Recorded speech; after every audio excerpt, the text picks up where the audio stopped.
Olá! Quais são os princípios da liderança? O que é liderança servidora? Como ser um bom líder? Nós conversamos sobre esses assuntos com Gabriel Salum, presidente da Federação Espírita do Rio Grande do Sul. Você acompanha ainda os outros quadros do programa, tira dúvidas com Elzi e Elzita, o Momento Cultural, a dica de leitura da semana e muito mais. Estamos começando o nosso programa Encontro Fraterno. Fique conosco.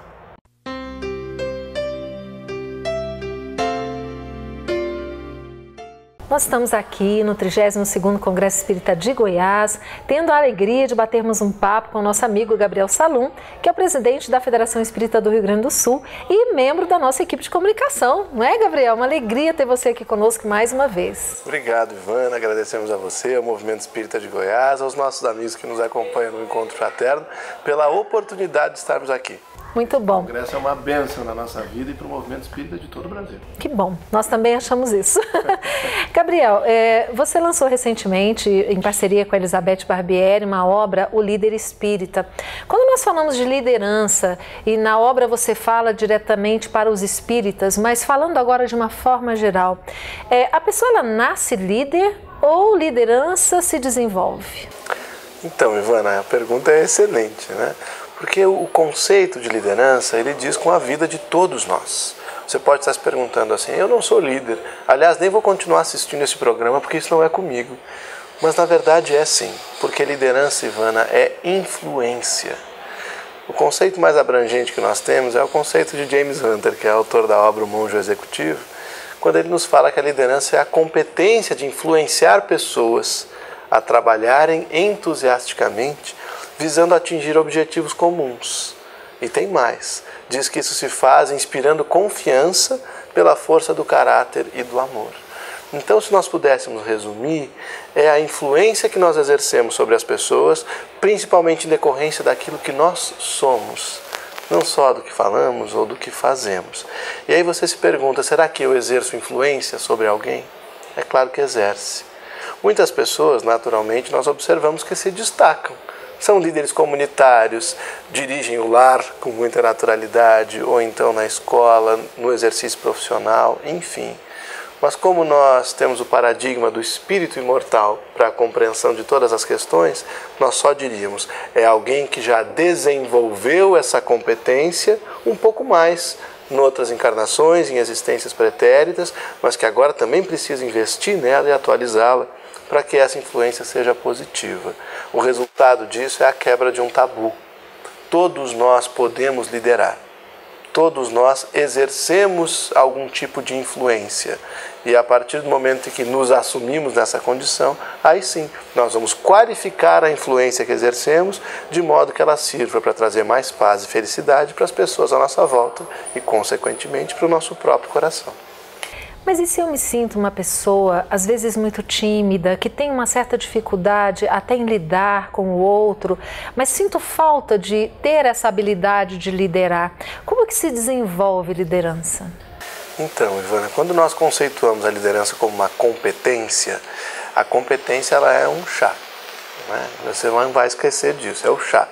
O chá mesmo, C-H-A. Porque a competência ela é integrada primeiramente pelo C de conhecimento. Então, no primeiro momento, liderança se estuda, sim. Né? Por que produzimos obras sobre liderança? Por que temos tanta bibliografia? Porque ela precisa ser estudada. Ela é um nicho de conhecimento que precisa ser estudado, compreendido. E então, a partir dessa aquisição de informação e de uma base teórica, nós vamos chegar no H do nosso chá. C de conhecimento, H de habilidade. Então você pensa assim, o jogador de futebol, o jogador de voleibol, ou a gente mesmo quando está cozinhando em casa, isso são habilidades. E as habilidades eu também desenvolvo por treinamento, por repetição, pelo esforço de adquirir uma certa destreza para lidar com determinados conceitos. Então, quando eu falo na liderança, eu vou desenvolver a habilidade de conduzir reuniões produtivas, a habilidade de me comunicar com as pessoas que eu lidero, de modo a compartilhar com elas a minha visão e essa visão, então, despertá-las para um trabalho entusiástico, para que elas possam aderir à visão que existe em torno de nós. São inúmeras as habilidades que a liderança nos convida a desenvolver. Então, estudar liderança, treinar depois do conhecimento, então, desenvolver a habilidade, e então nós chegamos no aspecto crucial para me definir realmente como um líder, e um líder edificante, positivo ou não, que é o A. C, conhecimento, H, habilidade e A de atitude. Porque o líder é o que eu sou. Então eu não posso pretender exercer uma influência sobre as pessoas com a incoerência entre a minha fala e o meu exemplo. Eu não posso querer inspirar persistência numa equipe se eu desisto das coisas na primeira contrariedade. Eu não posso querer influenciar as pessoas a serem fraternas se eu sou uma pessoa com uma fala ácida, agressiva, se eu não tenho gentileza no trato. Então a liderança ela é essencialmente um compromisso de transformação íntima, estudando, me esforçando por ser hábil e principalmente por reformar a minha conduta. E o Espiritismo nos auxilia imensamente nisso, como uma ferramenta de autoconhecimento, de transformação intelecto-moral.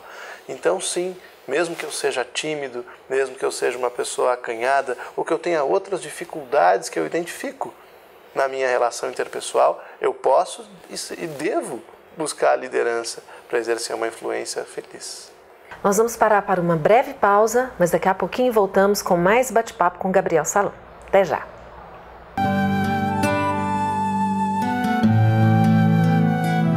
A nossa dica de leitura de hoje é o livro Missivas Consoladoras. Esse livro foi psicografado por nós, pelo espírito Meimei. A benfeitora espiritual, ela escreve diversas cartas endereçadas ao nosso coração, falando a respeito da consolação, dando-nos bom ânimo, a perda de entes queridos, as lágrimas vertidas e tantas movimentações que nós deveremos fazer dentro do nosso coração para sermos felizes.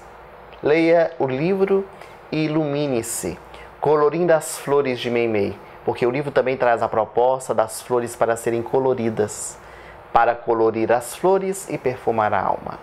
Fica a dica para você.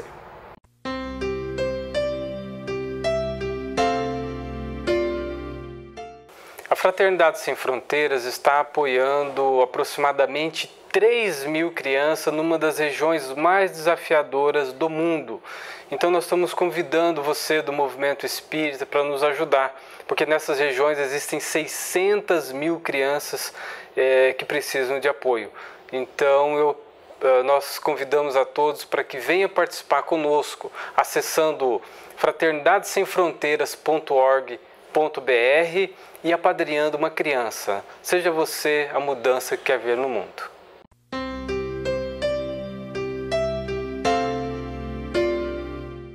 Estamos de volta conversando com Gabriel Salum sobre liderança espírita. Acompanhe.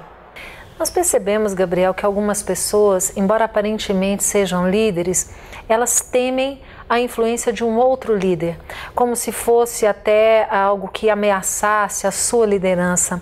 O verdadeiro líder, ele teme esse tipo de ameaça? Esse que você está falando, Ivana, é o líder goleiro. Você já ouviu falar? Não. Porque o pessoal brinca e diz que onde o goleiro pisa, nem grama nasce. Não é assim? Aquela pequena área ali do campo de futebol? Porque essa ideia de que nós temos uma sombra, né? Alguém está fazendo sombra para mim, quer tomar o meu lugar, isso infelizmente ainda é fruto, e um fruto até degenerado, não é especificamente da liderança dita autocrática. Aquela liderança que ela é exercida muito mais numa postura de poder, de autoridade, do que propriamente uma liderança que hoje nos inspira a partir do modelo de Jesus, que é a liderança servidora. Jesus ele institui o seu modelo de liderança naquele momento do lava-pés, principalmente.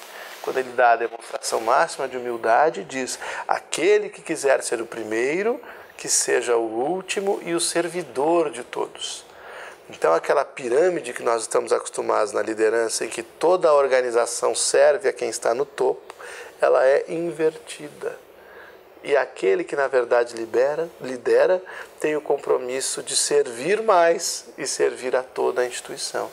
E então nós adquirimos o grande e maior compromisso de um líder, que é formar novos líderes, despertar novos líderes, preparar as pessoas para sucedê-lo e para serem ainda melhores, mais competentes do que ele. Então a gente se realiza É muito bom quando as nossas tarefas no centro espírita, por exemplo, né? É muito bom quando alguém pode assumir a presidência depois de mim e ele tem as informações, ele tem o meu compartilhamento de experiências, ele teve o ensinamento que eu pude proporcionar pelo meu esforço. Então não é uma sombra, não. Na verdade, ninguém terá se desincumbido da tarefa de liderar se não formar um líder para prosseguir a tarefa depois dele. Então isso realmente é um modelo antigo, é um modelo falho, é algo que não nos serve mais nós pensarmos que alguém está fazendo sombra para mim. Se existe alguém ao seu lado querendo dar palpite, participar das decisões, compartilhar ideias, trabalhar junto, aproveite. Porque isso vai fazer com que você, investindo nele, e se ele receber bem esse investimento, porque aí também há uma escolha, você pode formar um novo líder e então se dá por satisfeito. Quando nós falamos aí nesse conceito aí de liderança servidora, eu queria relacionar com a nossa estrutura de movimento espírita. Hoje você está na presidência da Federação Espírita do Rio Grande do Sul. E existe uma ideia no movimento espírita de que a federação ela é o órgão que dita as regras, né, que diz o que fazer, o que não fazer, o que é certo, o que é errado. E na verdade a posição da federação é justamente de ser essa servidora da casa espírita para que ela possa cumprir o seu papel. Eu queria que você falasse um pouquinho disso, né? Como é que funciona essa estrutura de uma federação espírita junto ao seu movimento espírita no papel de servidora do movimento? E por que a gente ainda pensa assim, não é, Ivana? Porque, na verdade, isso vem até da nossa concepção do que seja religião. Se nós formos observar, a religião tradicional, ela se constitui com uma hierarquia sacerdotal, um conjunto de dogmas, que são ensinos, informações inquestionáveis, e ainda uma estrutura de ritos. A doutrina espírita, ela é religião, sim, mas ela não tem nenhuma dessas características da religião tradicional e tem a profundidade do termo religare, reaproximar o homem de Deus. Porque o Espiritismo, a partir do aspecto científico que investiga o fenômeno, do filosófico que reflete a partir dessa informação, ele nos convida à transformação moral. E nisso está o nosso aspecto religioso. Mas como nós somos criaturas que convivemos muitos anos, e até em outras confissões religiosas, nós ainda trazemos algumas posturas ditas atávicas, né? Algumas questões que nós não conseguimos ainda transformar e ficamos ansiando por uma hierarquia, por intermediários entre Deus e nós, e pensamos assim: o presidente da federação deve estar mais perto de Deus do que o presidente do centro espírita, que deve estar mais perto de Deus do que o diretor ou do que o estudante, e isso não é verdade. Então, nossa estrutura do movimento espírita, ela é belíssima, em função de que o movimento espírita ele é um planejamento do próprio Cristo, de Jesus como governador espiritual da Terra, para que o Consolador prometido por ele se dissemine. É a organização humana com vistas a difundir, a divulgar o cristianismo redivivo. Ele tem uma estrutura horizontal, Ivana. Ele é um trabalho, nós sabemos, de rede mesmo, de colaboração. Então, o papel de uma federativa, que é constituída pela união dos centros espíritas, a federativa ela não surge do nada, ela é fundada muitas vezes pelos próprios centros espíritas ou pelo anseio de que exista uma entidade de orientação, de cuidado, de união entre esses núcleos do Evangelho. Nós não somos, não, a instituição que dita regras. Nós não fazemos normas, nós não temos uma atividade policial para fiscalizar o centro espírita e verificar como está a atividade doutrinária. Não, nós de fato servimos. E é importante que a gente diga isso, até para que se desenvolva esse sentido de pertencimento. Você que está no centro espírita nos assistindo, você é a Federação Espírita do seu estado, você é a Federação Espírita Brasileira e você é o Conselho Espírita Internacional, em razão de que isto é a comunidade humana que trabalha conjuntamente para divulgar o Espiritismo. Nós servimos ao Centro Espírita, nós qualificamos os trabalhadores, produzimos material para treinamentos, visitamos essas instituições e elaboramos planejamentos conjuntos, Ivana. Porque, na verdade, a necessidade da unificação, ela vem da dimensão da própria tarefa. Imaginemos nós, a tarefa do Espiritismo é destruir o materialismo, é transformar a Terra. E isso não é tarefa de um homem só, isso não é tarefa de um centro espírita só. Assim como a célula não tem sentido de existir fora da pele, fora do corpo, o centro espírita não tem sentido na sua missão se não estiver conectado com os centros espíritas co-irmãos, com essa grande comunidade, porque somente juntos nós vamos conseguir abarcar todo esse sofrimento, toda essa crise que antes de ser econômica é uma crise ética, e nós temos o Espiritismo nas mãos para isso. Então, o movimento espírita é união para a transformação da Terra. Nós vamos parar mais um pouquinho, mas nós voltamos já já para aprendermos um pouco mais com o nosso amigo Gabriel Salum. Até já!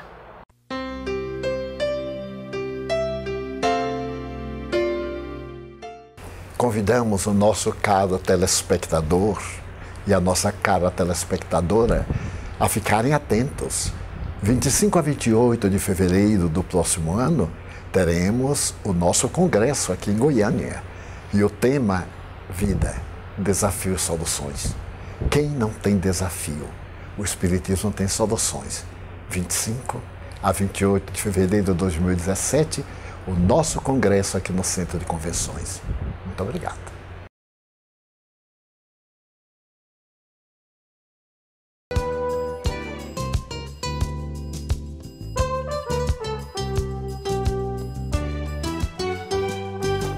Você está no quadro Tira Dúvidas do programa Encontro Fraterno. Vou questionar Elzita Melo Quinta sobre a mediunidade como um ofício. Isso acontece? Médium como ofício, ou seja, profissão, mediunidade? Aí vai a pergunta. Quantos anos de faculdade, quantos anos de especialização, o que você gastou com isso? Na verdade, existem determinadas questões bastante polêmicas, e esta é uma delas. Mas não resta dúvida, Elzi, porque mediunidade é um talento, é uma conquista espiritual, e você está incluso na programação dos nossos mentores amigos. Você tem todo um desenvolvimento. O seu grande trabalho, o médium, o grande trabalho do médium, na verdade, é a sua transformação interior. Então, ser médium, como o próprio nome diz, é ser ponte. E uma ponte, como diz Emmanuel, por onde transitam anjos e demônios. Então, dependendo do comportamento, dependendo da ação do médium, quanto mais evangelizada essa ação, quanto mais transformação existir, o que é que acontece? Mais a proximidade com a espiritualidade superior. Porque encontramos lá no Evangelho segundo o Espiritismo que Deus dá a mediunidade aos bons para que persistam no bem e aos maus para que se corrijam. Então a mediunidade é realmente essa fórmula de trabalhar a reconquista do próprio destino. Então, que seja com dignidade, que seja com honradez, mas mediunidade não é produto de mercado. Não se vende, não se compra. Mediunidade não é ofício, porque mediunidade não é profissão. Mediunidade é tarefa, mediunidade é devoção, mediunidade é missão. E médium é instrumento. Ele não age por ele só.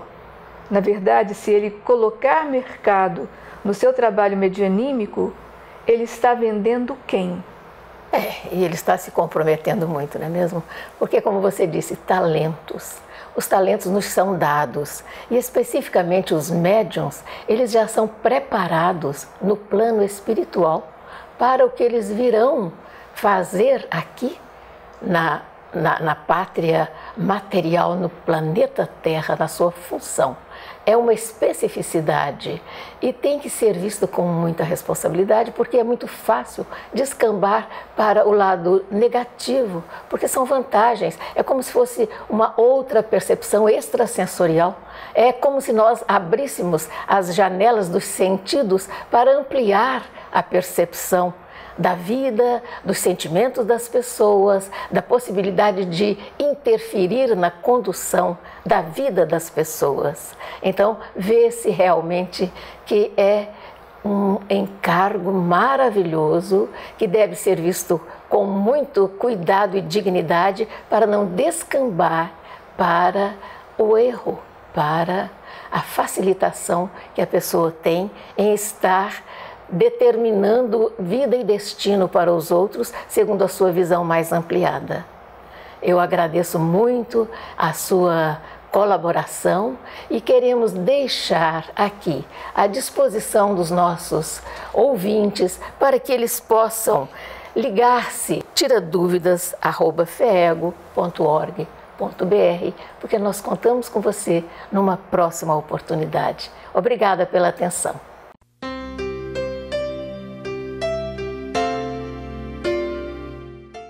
Estamos de volta, ainda falando com o nosso amigo Gabriel Salum sobre o líder espírita. Fique conosco. Interessante essa sua colocação, Gabriel, porque nós temos ouvido muitas vezes de trabalhadores e lideranças de casas espíritas que não se dispõem de tempo para participar dos nossos eventos de unificação, não é? Porque as atividades do centro ocupam todo o espaço, né, da agenda. Então é interessante nós observarmos a importância então dessa união, não é? Porque sozinhos muitas vezes nós conseguimos pouquinho, mas se nós nos unirmos nós nos tornamos fortes e nós podemos conquistar muito mais, né? É verdade, Ivana. Lá em O Livro dos Espíritos, na questão 1009, o Espírito de Paulo de Tarso responde o seguinte, que o fim da humanidade, a destinação da humanidade, é gravitar para a unidade divina. Ou seja, nós todos somos seres que tendemos, que precisamos nos unir. Mas nós ainda resistimos muitas vezes a essa união por não reconhecermos nela uma necessidade real. Isso vem às vezes do nosso personalismo, do nosso orgulho, de um falso senso de autossuficiência, uma vez que todos precisamos uns dos outros. E isso, infelizmente, tem nos levado a tragédias na nossa trajetória espiritual. Às vezes nós temos instituições que desencarnam junto com aqueles que a dirigiram em função de que não prepararam, de que não se uniram, de que não se conectaram pelo processo de união e de unificação. E na obra Brasil, Coração do Mundo, Pátria do Evangelho, ditada por Humberto de Campos a Francisco Cândido Xavier, há um trecho em que nós vamos encontrar, falando-se da FEB e, portanto, da FEEGO, da FERGS, de todas as estruturas federativas, a afirmativa de que a organização federativa é o programa ideal da doutrina no Brasil. E o artigo é definido, Ivana, é o, não é um. Então nós temos que observar o seguinte, o planejamento do Cristo, a condução de Ismael como também governador espiritual do nosso país, é esse. Eu quero estar junto disso? Ou eu quero inventar a roda?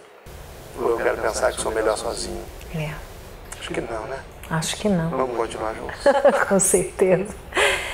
Gabriel, e com relação à juventude? Nós temos ouvido muito que o nosso movimento espírita está envelhecendo, que o número de jovens nas casas espíritas é cada dia menor.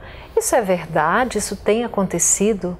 E por que, se isso está realmente acontecendo? Esses dias eu recebi pelo Facebook uma mensagem que era mais ou menos assim: o mundo precisa bem menos da sua opinião do que do seu exemplo.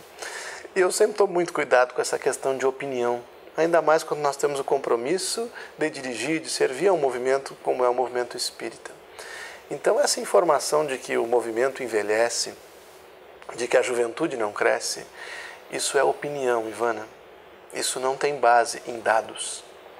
Na verdade, nós temos estudos muito valiosos e precisos a partir do próprio censo IBGE 2010, e esses estudos têm sido esmiuçados principalmente por um colaborador chamado Álvaro Crispino, que tem prestado um relevante serviço ao Conselho Federativo Nacional da FEB, a nós, as federativas também, e isso nos demonstra que, primeiro, o espiritismo ele cresce, o número de espíritas cresce exponencialmente no Brasil. A análise entre o censo 2000 e 2010 é significativa. Mas nós continuamos atingindo cada vez mais também as faixas juvenis.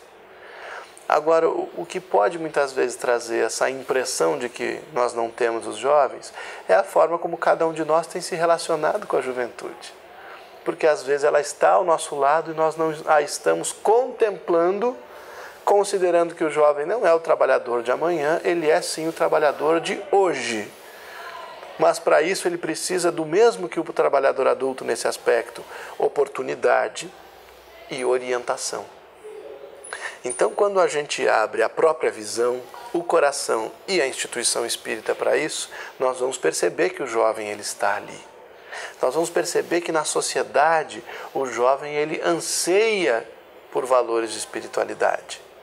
Muito recentemente, houve uma pesquisa publicada pela Johns Hopkins University nos Estados Unidos e eles entrevistaram mais de 100 mil jovens que estavam na fase de sair da universidade.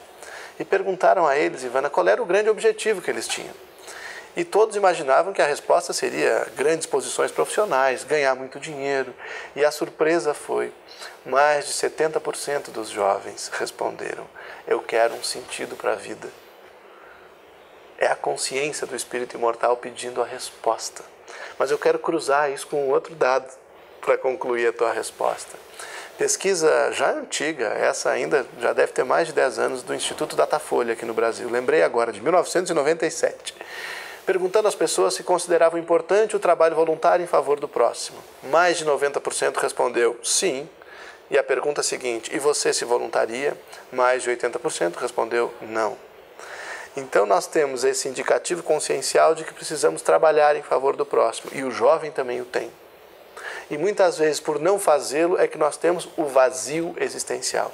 E aí nós temos o jovem se suicidando, o jovem extenuado nas baladas, o jovem entregue à dependência química, o jovem extenuado, cansado por uma vida sexual desregrada. Então, qual é o nosso papel nisso tudo? É orientar e oportunizar. Nós precisamos, enfim, conceber que tanto o jovem quanto nós temos a necessidade profunda da prática da caridade. Então nós vamos perceber que ele está ali e que ele tem o potencial e a necessidade de trabalhar em favor do próximo. Vamos estar divulgando o Espiritismo, vamos estar permitindo jovens protagonistas e essa impressão, que está longe de ser estatística, vai virar uma realidade. Muito feliz. Nós temos ouvido também alguns companheiros que fazem uma reflexão interessante, que muitas vezes o jovem não encontra espaço para desenvolver atividades no movimento espírita, mas são jovens que se tornam juízes aos 24, 25 anos, são jovens que são neurocirurgiões com 26 anos, mas que julga-se incapazes para proferir uma palestra na casa espírita, né? O que dizer para esse dirigente que não consegue enxergar no jovem aquele que pode estar ali do lado, ou seja, formando essa nova liderança para dar prosseguimento ao trabalho, né? De que forma tocar esse coração daquela pessoa que não consegue enxergar no outro o potencial para a tarefa? Então, primeiro eu quero falar de dirigente para dirigente com aqueles que nos assistem e dar um abraço nesse dirigente que tem pensado assim. Primeiro, de gratidão em função de que nós só podemos trabalhar hoje em função daqueles que nos antecederam e prepararam essa seara de trabalho. Então nós temos um respeito, uma gratidão incondicional.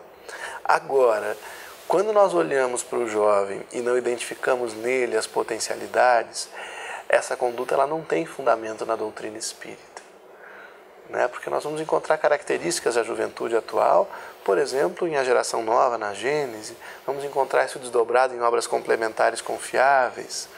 O que ocorre é um problema de metodologia, Ivana, porque nós ainda não acertamos a mão, não descobrimos como inserir o jovem na tarefa espírita. O jovem ele não tem a mesma disponibilidade de tempo do adulto. O jovem ele tem um senso de urgência que é diferente do nosso. O jovem ele tem um processo de disciplina que é diferente. E se eu quero contar com o trabalho do jovem, e nós precisamos contar com o trabalho do jovem, eu também preciso fazer esse esforço. Porque esses jargões de que o jovem é irresponsável, de que ele não cumpre as tarefas, de que ele começa mas não termina, então nós não podemos confiar a tarefa nas mãos do jovem, isso precisa ser vencido.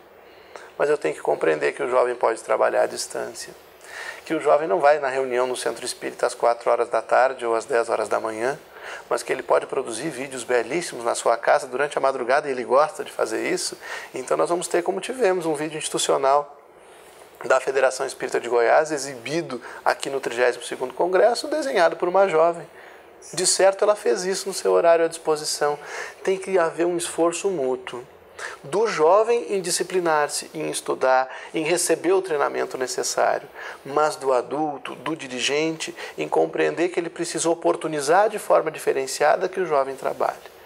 Nesse encontro está a chave de sustentabilidade do nosso movimento e das nossas instituições. E justamente por isso ser tão importante, nós não podemos medir esforços. Não há receita de bolo para inserir o jovem. Mas se nós ainda não acertamos hoje, vamos tentar amanhã de novo, e depois, e depois. Não posso me acomodar sem o jovem, também não posso expô-lo a realizar a tarefa sem treinamento e sem disciplina. Muito bom.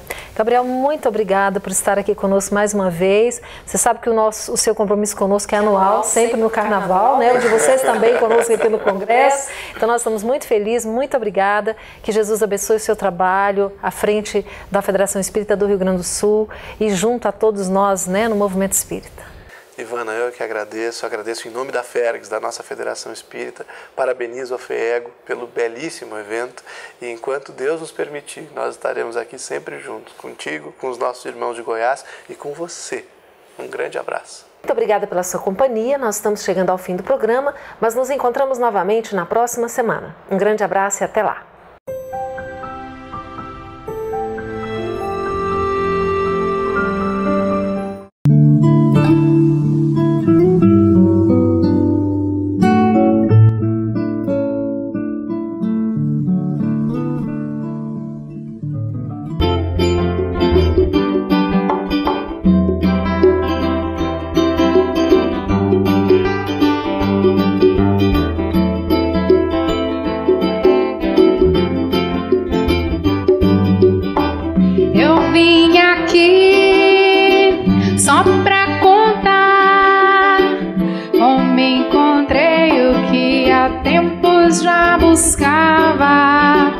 Andava só, sem direção, faltava o que me acalentasse o coração.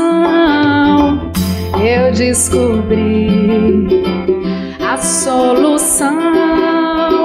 No meu caminho vou cuidar do meu irmão, andar com fé e sempre crer que Deus está comigo e também com você. Doce, com você a minha vida é doce. Com você tudo vira sol. Com você tudo vira luz. Com você a minha vida é uma doce paz. Com você a minha vida é doce. Com você tudo vira sol. Com você tudo vira luz. Com você a minha vida é uma doce paz. Eu vim aqui só pra contar como encontrei o que há tempo já buscava. Andava só, sem direção, faltava o que acalentasse o coração. Eu descobri a solução. No meu caminho vou cuidar do meu irmão, andar com fé e sempre crer que Deus está comigo e também com você. Doce, com você a minha vida é doce. Com você tudo vira sol. Com você tudo vira luz. Com você a minha vida é uma doce